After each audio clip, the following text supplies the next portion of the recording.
بسم الله الرحمن الرحيم الحمد لله رب العالمين والصلاة والسلام على رسول الله صلى الله عليه وعلى آله وصحبه وسلم تسليما كثيرا ما بعد. கண்ணியத்துக்குரிய சகோதரர்களே, கிராமப்புறத்திலே அல்லது கிராமங்களிலே ஜுமா தொழுகையை நிறுத்துவது சிஹத்தாகுமா? ஜும்மா தொழுகையை நிறுத்துவதற்கு நகரங்கள் நிபந்தனையாக்கப்படுமா என்ற தலைப்பின் கீழ் சுருக்கமாக சில விடயங்களை நான் இங்கே சொல்ல வருகின்றேன். ஜும்மா யஸிஹு அன் துகாம பில் குரா, கிராமப்புறத்திலே ஜும்மா தொழுகையை நிலைநாட்டுவது சிஹத்தாகும். அது நகர்ப்புறமாக இருப்பது நிபந்தனையாக்கப்பட மாட்டாது.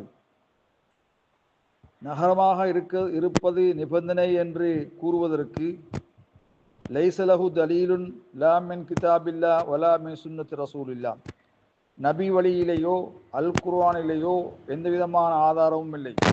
வமா தலீல அலைஹி ஃபஇன்னஹு லைஸ பிஷையின், ஆகவே தலீல் இல்லாத ஒன்றை நாங்கள் கவனத்தில் எடுக்க வேண்டிய அவசியமில்லை. நிச்சயமாக சட்டவாக்கம், மார்க்கத்திலே சட்டவாக்கத்திலே நிபந்தனை அது குர்ஆன் ஷரஇலிருந்து தான் எடுக்கப்பட வேண்டும். ஷரஇலிருந்து ஆதாரம் பெற்றுக்கொள்ளப்படாத போது அது ஏற்றுக்கொள்ளப்பட மாட்டாது. அது சொன்னவர் மீதே திருப்பி அடிக்கப்படும். அல்லாஹு ஜல்ல ஷானுஹு வ தஆலா அல் குர்ஆனிலே இன் தனாஸஅதும் ஃபி ஷைஇன் ஃபருத்தூஹு இலல்லாஹி வ ரசூல் இன் குன்தும் துமினூன பில்லாஹி வல் யௌமில் ஆখির ذلك خير واحسن تأويلا, நீங்கள் ஏதாவது ஒரு விடயத்திலே முரண்பட்டால் அதை நீங்கள் அல்லாஹ் ரசூலின்பால் திருப்பி விடுங்கள். அல்லாஹ் ரசூல் என்றால் குர்ஆன், அல்லாஹ் ரசூல் என்றால் நபி வழி சஹீஹான ஹதீஸின்பால் நீங்கள் உரசி பாருங்கள். நீங்கள் உண்மையான விசுவாசிகளாக இருந்தால், அல்லாஹ்வையும் மறுமை நாளையும் ஈமான் கொண்டவர்களாக இருந்தால், நீங்கள் குர்ஆன் ஹதீஸோடு நீங்கள் திருப்பி விடுங்கள். ஆகவே இந்த அளவுகோல் ذلك خير واحسن تأويلا, இதுவே சிறந்தது, மிக அழகிய விளக்கமாகும் என்று அல்லாஹ் சுப்ஹானஹு வ தஆலா அந்நிசா அத்தியாயம் 59 குறிப்பிட்டிருக்கிறார். கண்ணியத்துக்குரிய சகோதரர்களே, இந்த அளவுகோலை எப்போதும் மறவாமல் நினைவில் வைத்திருப்பவர்களை மார்க்கத்தில் பேரால் யாராலும் வழிகெடுக்க முடியாது. ஆகவே நாம் என்ன பிரச்சனை ஏற்பட்டாலும் நாம் குர்ஆன் ஹதீஸோடு அந்த பிரச்சனையை உரசி பார்த்து அதன் அடிப்படையில் நாங்கள் முடிவெடுக்க வேண்டும்.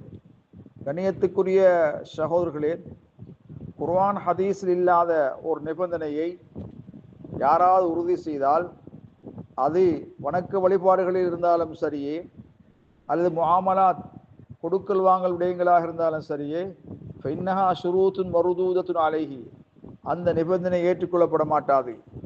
நபி அலைஹிஸ்ஸலாத்து வஸ்ஸலாம் சொன்னார்கள், குல்லு ஷரத்தின் லைஸ ஃபி கிதாபில்லாஹ் ஹுவ பாத்திலுன் வ இன் கான மியத ஷரத்தின், குர்ஆனில் இல்லாத நிபந்தனைகள் ஆகிறது அது அசத்தியமானது, பிழையானது, அது 100 நிபந்தனைகளாக இருந்தாலும் சரி. கண்ணியத்துக்குரிய சகோதரர்களே, மேலும் கிராமப்புறங்களிலே வாழ்பவர்கள், அவர்கள் குடியிருப்பாளர்கள் பின்வரக்கூடிய ஆயத்திலே அவர்களும் உள்வாங்கப்படுகிறார்கள்.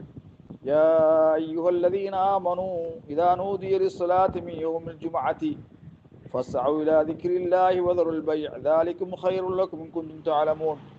விசுவாசிகளே என்று அல்லாஹு தஆலா அழைக்கின்ற இந்த ஆயத், ஜும்மாவுக்காக வேண்டி ஜும்மா தினத்திலே தொழுகைக்காக அழைக்கப்பட்டால் நீங்கள் தொழுவதின்பால், இறைவனை நினைவு கூறுவதன்பால் விரைந்து செல்லுங்கள், வியாபாரத்தை விட்டுவிடுங்கள், அது உங்களுக்கு சிறந்தது. இன் குன்தும் தஅலமூன், நீங்கள் அறிவீர்களே ஆனால். கண்ணியத்துக்குரிய சகோதரர்களே, ஆகவே ஃபயஜிபு அலைஹிம் இகாமத்துல் ஜும்ஆ ஃபி அமாக்கினிஹிம், அவர்களுடைய இடங்களிலே ஜும்ஆ தொழுகை நிறுத்துவது அவர்கள் மீது கடமையாகும். பிரயாணியை பொறுத்தவரையில் ஃபஇன்னஹு லா ஜும்ஆத அலைஹிம், அவர்கள் மீது ஜும்மா கடமையாகாது. இதாலம் யகூனு ஃபி பிலாதின் துகாம் ஃபில் ஜும்ஆ, ஜும்ஆ நிறுத்தப்படுகின்ற பிரதேசங்களிலே அவர்கள் இல்லையானால், ஃபஹும் ஃபி தரீகின் ஃபி சஃபர், பிரயாணத்திலே அவர்கள் பாதையிலே லா யுஸல்லுன் ஜும்ஆத்த, ஜும்ஆவை அவர்கள் தொழ மாட்டார்கள். ஆனால் ஜும்ஆ நிலாட்டப்படாத கிராமங்களுக்கு அருகிலே செல்கின்ற பொழுது ஃபலா ஜும்ஆத்த அலைஹிம், அவர்கள் மீதும் ஜும்ஆ கடமையாகாது. இதா மர்ர முசாஃபிர் ஃபி பலதின் துகாம் ஃபில் ஜும்ஆ, ஜும்ஆ நிலாட்டப்படுகின்ற நகரிலே அவர் செல்லுகின்ற பொழுது அங்கு ஜும்ஆ நிலாட்டப்பட்டால் அந்த நகரிலே அவர் ஜும்ஆவை தொழுவது சமமுடிப்பது அவர் மீது கடமையாகும்.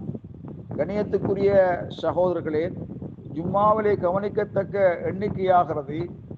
இமாம் அபு ஹனீஃபா ரஹிமஹுமுல்லா அவருடைய சிந்தனை மிக சரியானதாக இருக்கும். அவர் கூறுகின்றார், அன்னல் அததல் முஅத்தபர ஸலாஸத்துன் ஃபகத், 3 பேர் கவனிக்கத்தக்கது. வலைச 12 12 அது 40 இருக்கணும்ங்கிறது நிபந்தனை அல்ல. ஒரு கரியாவிலே, ஒரு கிராமப்புறத்திலே குடியிருப்பாளர்கள் 3 பெற்றுக்கொள்ளப்பட்டால் ஜும்ஆ அவர்கள் மீது அவசியமாகும். ஜும்ஆ அவர்களை கொண்டு நிறைவேறும். ஜும்ஆ சிஹத்தாகும். ஆகவே 3 பேரை விட அதிகமாக இருக்கணும் என்ற நிபந்தனைக்கு எந்த விதமான ஆதாரமும் இல்லை. வல்லாஹு அலம் பிஸ்ஸவாப்.